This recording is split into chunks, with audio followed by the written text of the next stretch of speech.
Den første underoverskrift hedder, hvorfor en åndelig genoprettelse er vigtig.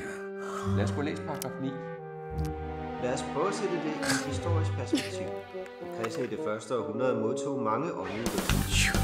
Men Jesus og apostlene forudsagde, at den sande tilbedelse ville blive fordærvet og forsvinde.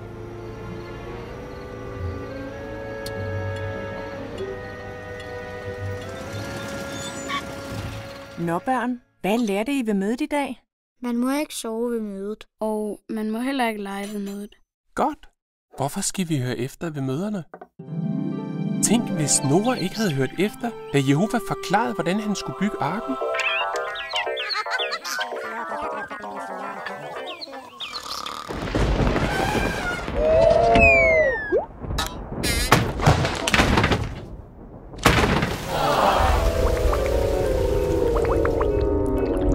Det var ikke det, der skete, far.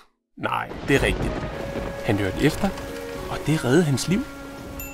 Når du hører efter ved møderne, kan du også redde dit liv.